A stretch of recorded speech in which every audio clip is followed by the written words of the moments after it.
great day today. It's really fun for us with the 2 other big boats in the class, and all of our sail plans are almost identical in size, and I think we owe the other 2 guys a little bit of time, and this is a 9-year-old boat, so you know this is not exactly easy, but fortunately we have a crew that's sailed together for a long time, and George does a really nice job driving the boat, and it was a fun day, good day. We had a reasonably good start and a reasonably good day around the island, no big mistakes. Sojana's not generally been so competitive in the lighter air, and today was pretty light, so we don't have very high expectations, but we hope we're sort of in the shout.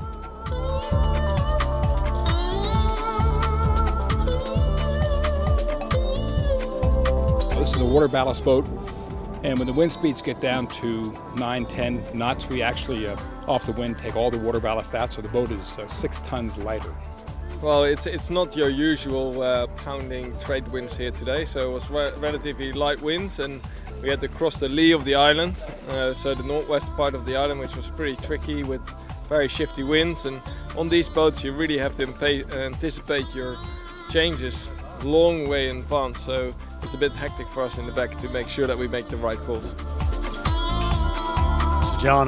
She's 115 feet long and she weighs approximately 100 tons, so you know, you're asking quite a lot in manoeuvrability state, especially when we come up against some of the smaller boats that we see on our start line. There's a big range of sizes, and some of the boats turn a lot quicker than we do.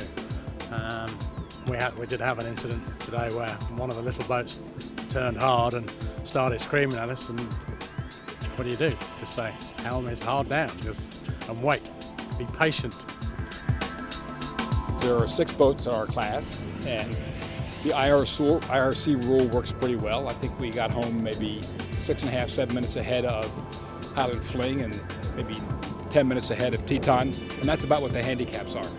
And it's close enough that we'll have to wait till see somebody publish the scores, and then you never know what happens 45 minutes behind you, because there are some 50-footers back there.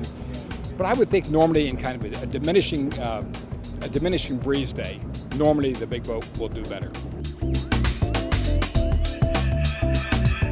Well, this sailing to me is really, really fun. I mean, this is essentially a microcosm of what I did last year. It's a little circumnavigation of an island, and it's just more fun, I think, than the windward leeward stuff, because there's always the next challenge. You have to think 2 or 3 steps ahead. It's not just as easy as rounding a rock. There's a million little potholes out there that you have to try to avoid, and whoever does that best typically wins the race. So I enjoy this racing a lot. I would say there is absolutely 0 in common to the Volvo Ocean Race. This is more about fun. We're all here to have fun and to make sure the owner of this unbelievable boat has a blast and sail with a bunch of good friends. Not by the way that you don't sail with good friends in the Volvo race too. It's nice to sleep in a bed at night. That's a nice feature. It's nice to have good food. It's nice to have a beer at the end of the race, at the end of the day. It's the little things in life that you never really that you took for granted until you do a Volvo race, and then all of a sudden you come back and do something like this, and it's like, wow, this is kind of fun. This is kind of nice.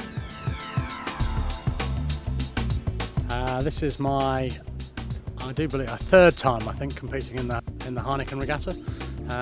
We won it in 2008 with Panthera TP52, and I have to say, when I got here, I sent Benny Kelly, the owner, a text saying, "Where are you? You should be here.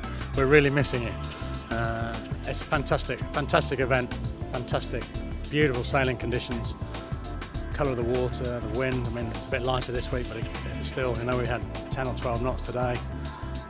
Social is fantastic. It's awesome. It's a great place to come sailing.